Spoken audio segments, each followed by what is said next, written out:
She wasn't supposed to be there. The most feared man in Seoul hadn't felt anything for a woman in years, and every person in his world had accepted that as fact, until a curvy black maid leaned close in a darkened corridor, her voice barely above a whisper, and said 4 words that cracked something open in him that no bullet, no rival, and no amount of cold discipline had ever touched. Now he's dismantling his entire empire to keep her alive, and she doesn't even know that the moment she whispered those words, she didn't just wake something up in him, she signed both of their names on a target. Welcome to Black in Seoul TV. Please like, share, and subscribe. She left that morning without finishing the East Corridor. He noticed. He noticed the way a man notices everything about the one thing he has stopped being able to ignore. The coffee she had left half made. The shelf with books pulled out and not replaced.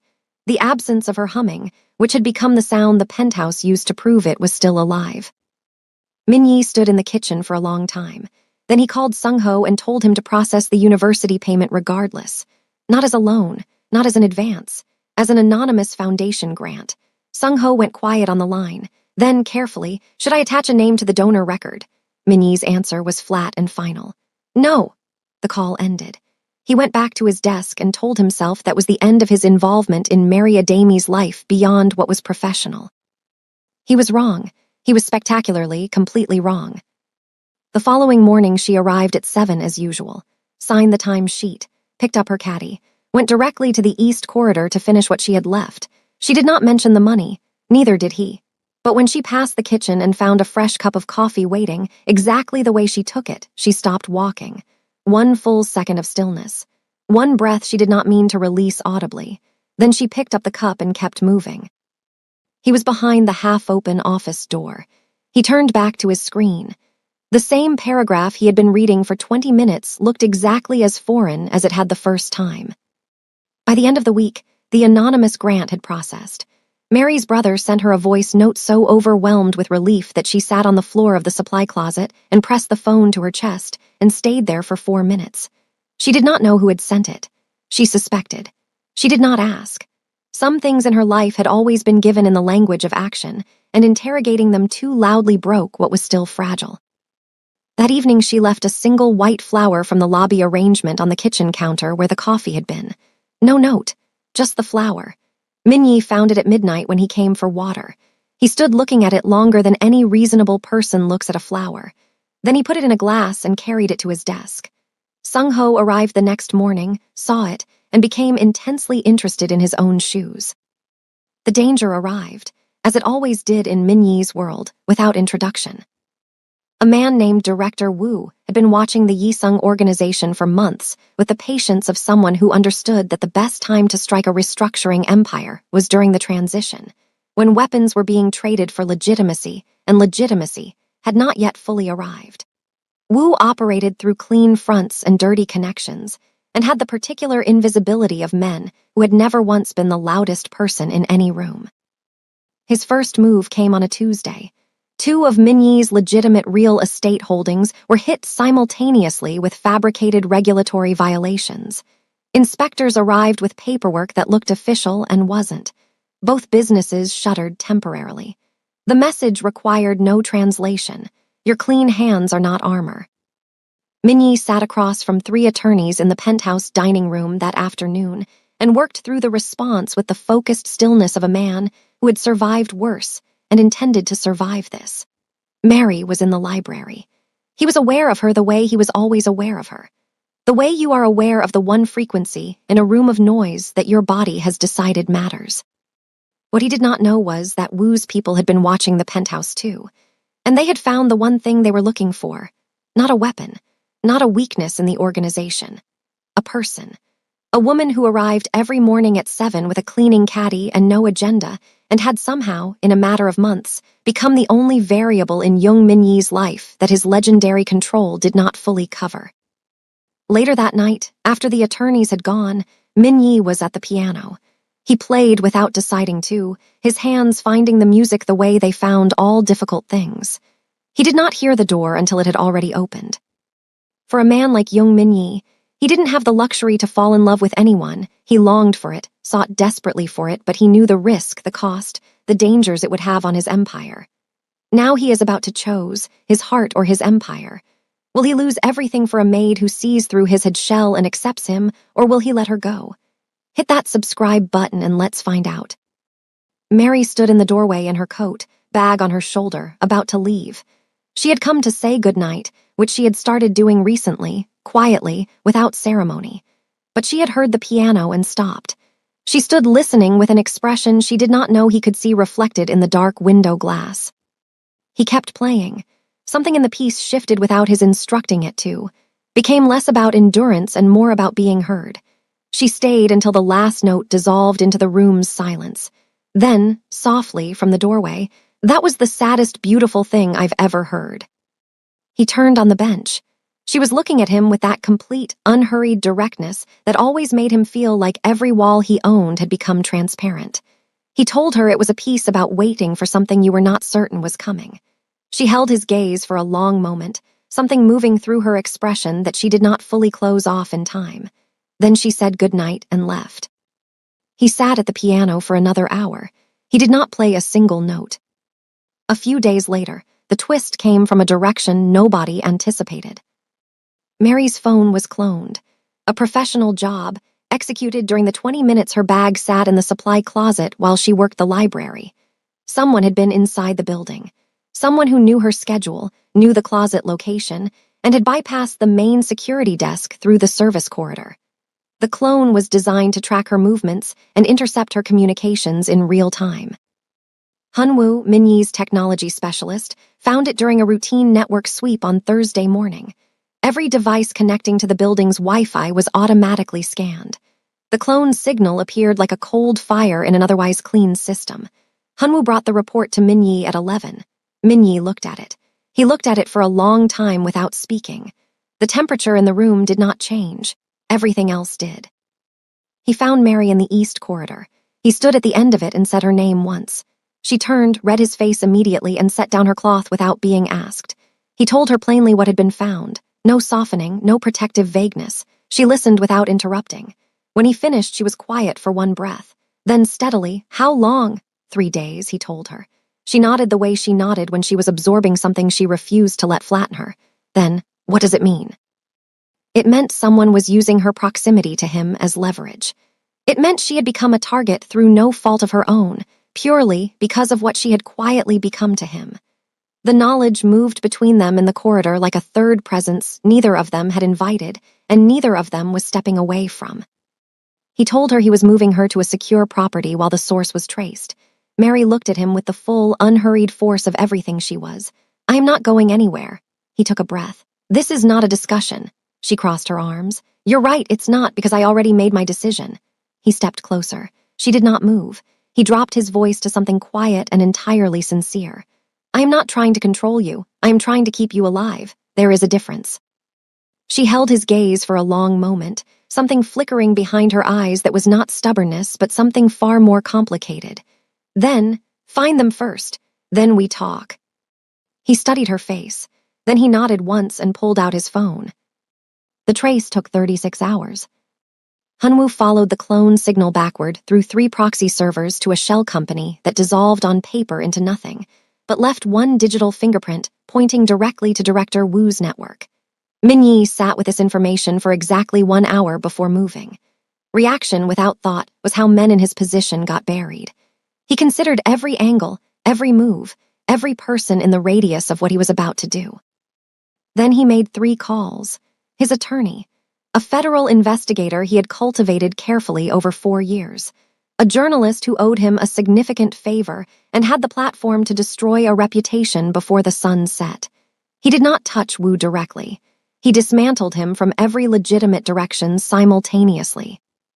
The fabricated regulatory violations were reversed with documented evidence of origin, which implicated Wu's inspectors, which opened a federal inquiry, which cracked a door Wu had spent 15 years keeping sealed. By Friday evening, Director Wu's name was in 3 major newspapers next to words that no amount of money recovers from. Mary found out Saturday morning. She arrived to find Minyi at the dining table looking like a man who had not slept but had finished something that required everything. She sat across from him, studied his face, did not ask what he had done or how, just quietly, "Is it finished?" A single nod. She got up, made coffee for both of them, came back, sat down. They drank it in the morning light without another word for a very long time.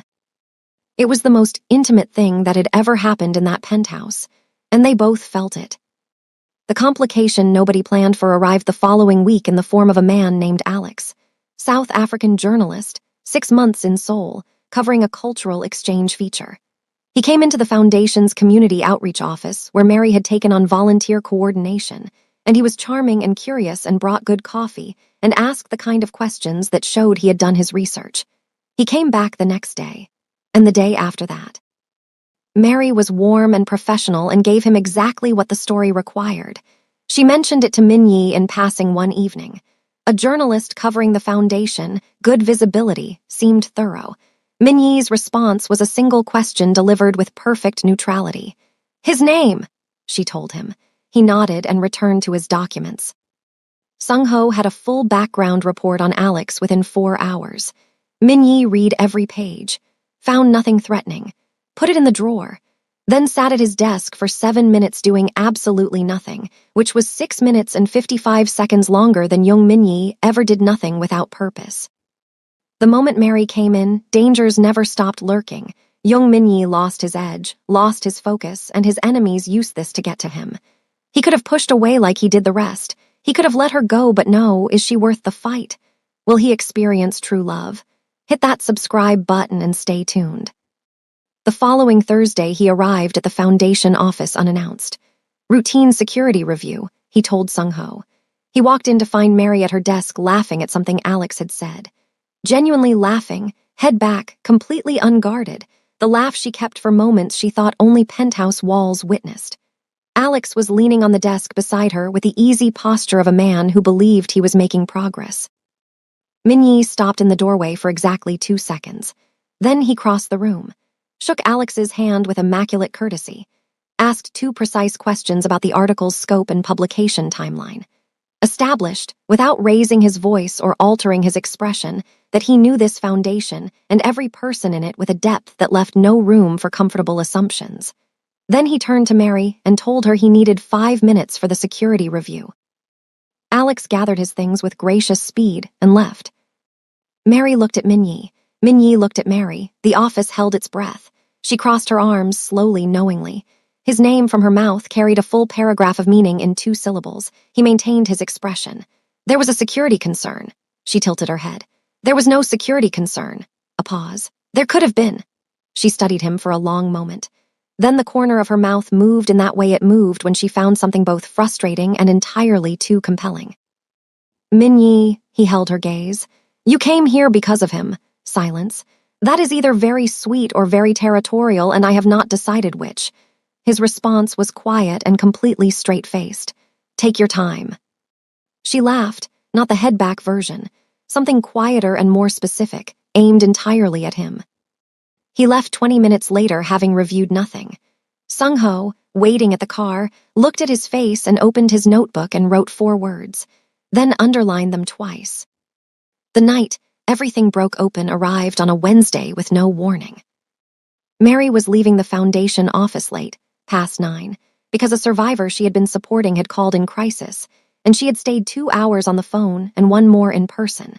She walked out into the Seoul night tired in the deep particular way that comes from giving the best of yourself to someone who desperately needed it. She was thinking about the woman she had just left. She was not thinking about the black car that had been sitting across the street for 40 minutes. 2 men, practiced and silent. She was inside the car before her mind had fully caught up to her body. Her phone hit the pavement outside. The door closed. The car moved. She did not scream. Screaming was for people who had not yet decided what to do. Mary was already deciding. She cataloged everything. The men's faces, the route, the turns, the smell of the car. The fact that they had not covered her eyes, which meant either they were careless or they did not intend for her to be in a position to describe them to anyone later. Neither option was comforting. But fear, she had learned long before Seoul, was information, not instruction. The warehouse smelled like industrial solvent and old concrete. They walked her to a chair in the center of a space that was empty except for a table, 2 more men, and a phone on the table facing her. She sat. She kept her breathing even. She looked at the phone. The screen lit up, a face she did not recognize, older, composed, the particular composure of men who have done terrible things for long enough that the terrible things no longer require effort. He looked at her the way people look at objects they are considering using. "You are closer to young Minyi than anyone has been in years." The voice through the phone was smooth and deliberate. "That makes you valuable, or it makes you a message. Which one depends entirely on him." Mary held the man's gaze through the screen. Her hands were in her lap, still. "And if I'm neither?" The man on the screen smiled. It did not reach anything. "Then you are very unlucky." She said nothing else. She was thinking. She was also in the part of herself that she kept very quiet and very separate from fear, furious. At the penthouse, Minyi's phone buzzed at 9:47 with a message from Sung-ho. 2 words, "Call immediately." He was already calling before he had finished reading. Sung-ho's voice was controlled in the way it got controlled when controlling it required effort. The foundation office security camera, Mary leaving, the car, the phone left on the pavement. Minyi listened without speaking. When Sung-ho finished, there was a silence on the line that lasted 4 seconds. Then, very quietly, "Find her." What followed was not chaos. It was the opposite of chaos. It was young Minyi operating at the frequency he reached only when something he could not afford to lose was at stake. Every resource, every contact, every favor owed across a decade of careful relationship management deployed in a single direction. Hunwoo traced the car through Seoul's traffic camera network in 40 minutes. The warehouse district in Mapo, Building 7. He had the location in under an hour. He did not send his men ahead. He went himself. Sung-ho did not argue. He had seen Minyi's face. They moved at 11. 6 men, clean and quiet. Minyi in the center of it, wearing the particular stillness that meant every calculation had already been completed, and what remained was execution. The warehouse was breached from 2 points simultaneously. It took 4 minutes. Nobody died. 4 men were restrained. The phone on the table was still connected when Minyi walked through the door, and the face on the screen saw him coming and went the color of old ash. Minyi picked up the phone. He looked at the screen for a moment. Then he said one sentence. Quiet, absolute. The kind of sentence that does not need to be repeated or explained because every word in it carries its own weight. He ended the call. He turned. Mary was standing from the chair, her arms crossed, her chin level, her eyes bright with something that was not tears but lived in the same neighborhood. She looked at him crossing the warehouse floor toward her. She looked at his face, which was doing something she had never seen it do before, something unguarded and urgent and entirely unmanaged. He stopped in front of her, close. He looked at her the way you look at something you almost lost before you fully understood you had it. "I'm fine." Her voice was steady, remarkably, genuinely steady. Something moved through his expression that was too large and too real for the controlled architecture of his face to contain. Without calculation, without strategy, he pulled her into him. Both arms, complete. She went still for one breath. Then she pressed her face against his chest and closed her eyes and let herself be held by the one person in Seoul who had moved every mountain available to him to be standing in this warehouse at this moment.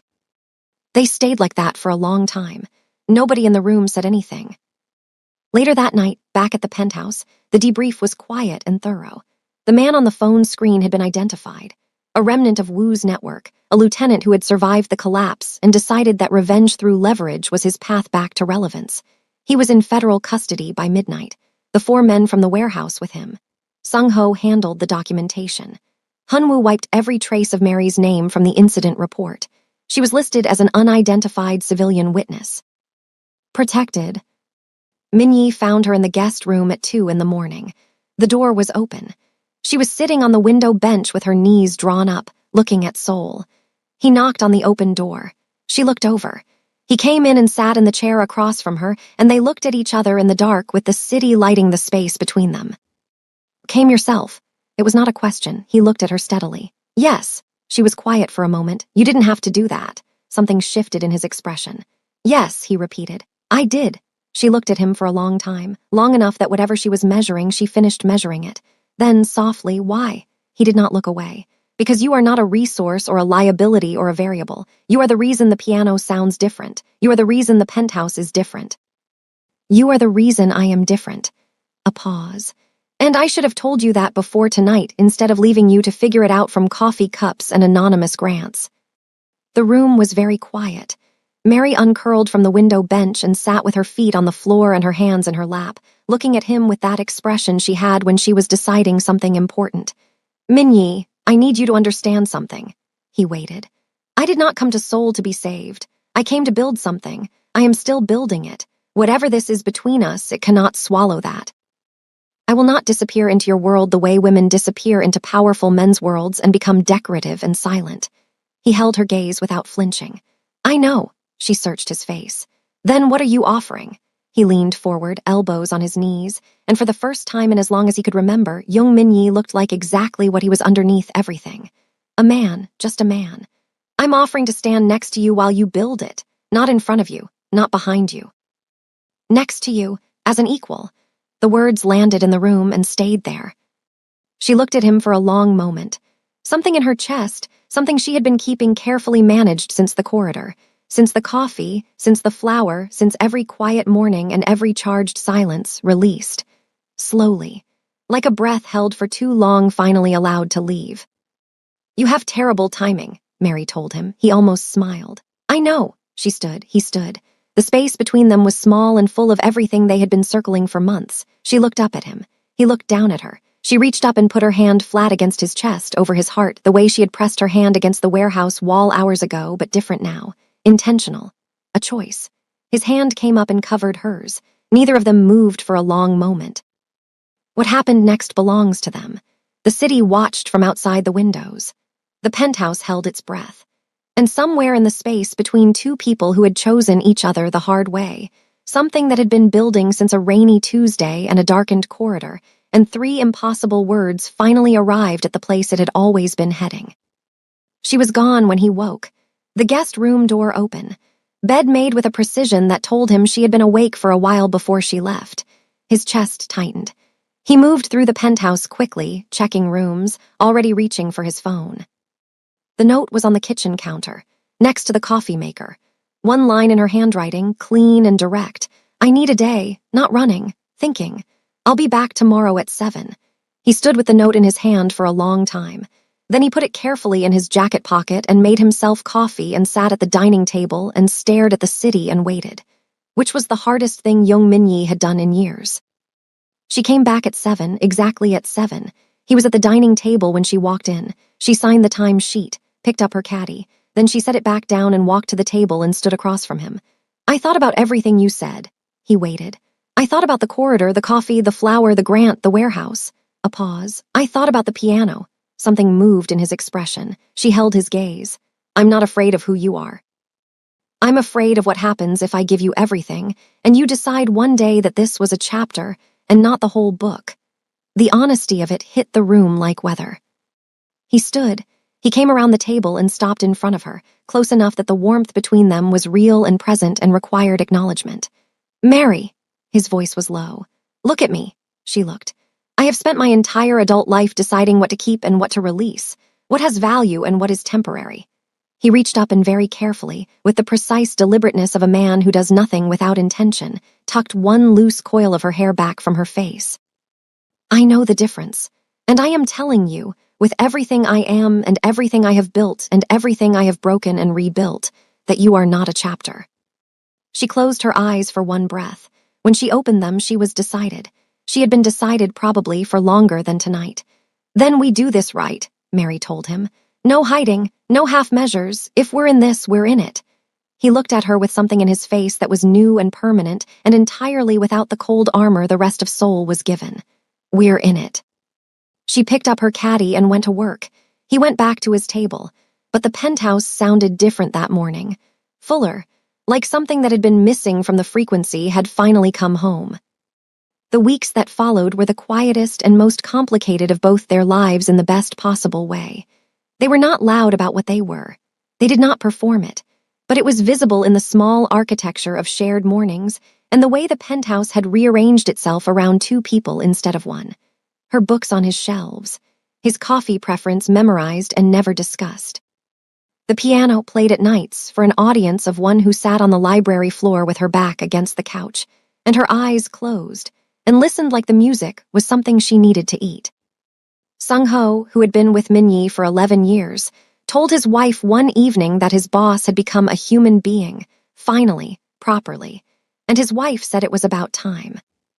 But peace in Min-yi's world was always temporary, and the next threat came not from outside, but from inside, in the form of a man named Chairman Beek, the eldest and most conservative member of the Yisung organization's original founding circle. A man who had watched Min-yi restructure the organization toward legitimacy with the quiet fury of someone watching an inheritance being dismantled.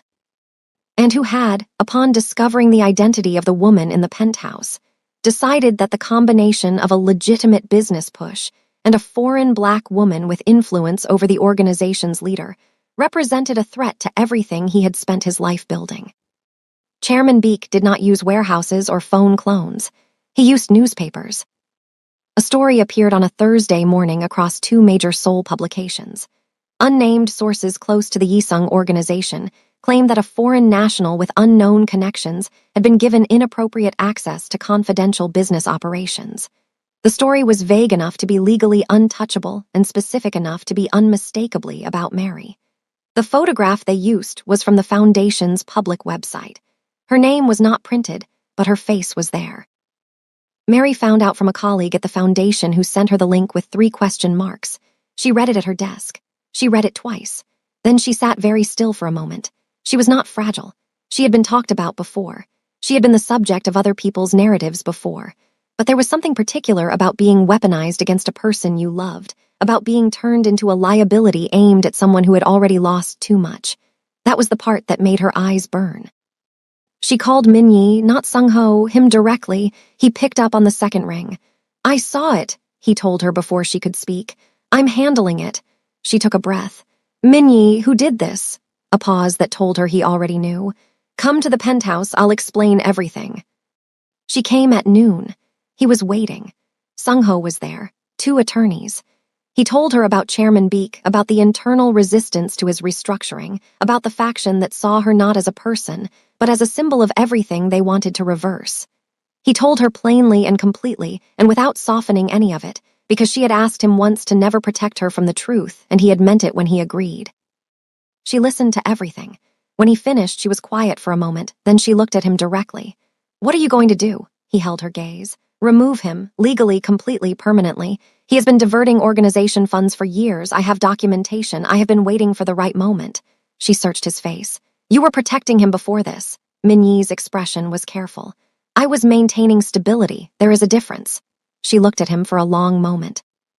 "And now," his voice was quiet and entirely certain, "now he touched something he should not have touched." Chairman Beek's removal from the organization's board was announced the following Monday, accompanied by a federal referral for financial misconduct. The newspapers that had printed the original story received documented corrections and printed retractions by Wednesday.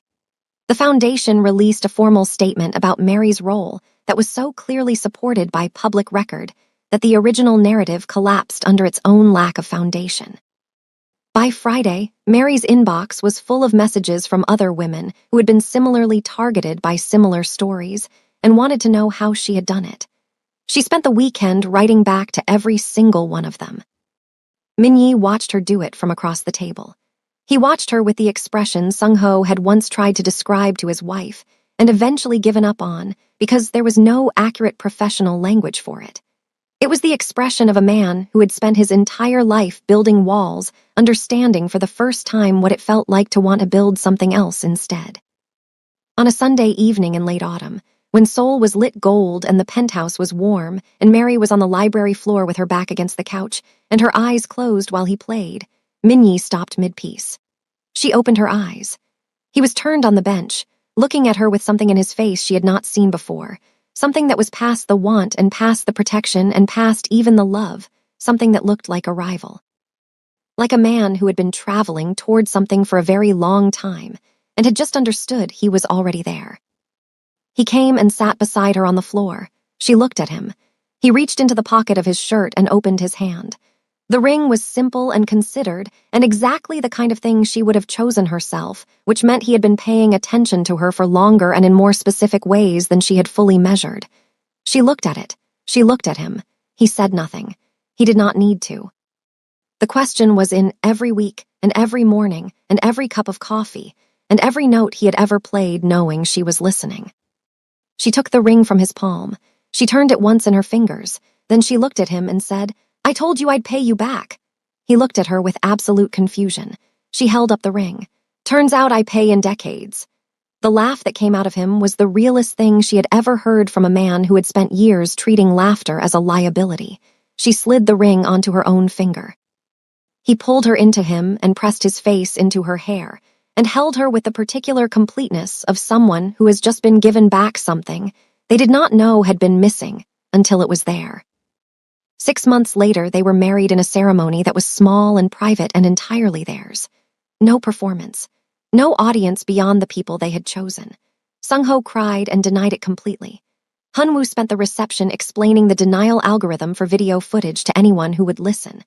Mary's brother flew in from Lagos and shook Minyi's hand for a very long time without speaking, which communicated more than an hour of words would have. On a quiet morning 4 months after that, Mary came and sat across from Minyi at the dining table where he was reading, and she folded her hands on the table in the way she folded them when she had already fully thought through what she was about to say. He looked up. She looked at him. She waited 1 beat then. "We're going to need a different room." He looked at her. She did not look away. He set down his document very slowly. He looked at her hands folded on the table. He looked at her face. He stood up and came around the table and crouched in front of her and took her hands in both of his and held them the way he held everything that mattered. Like it was the most important thing he had ever been trusted with.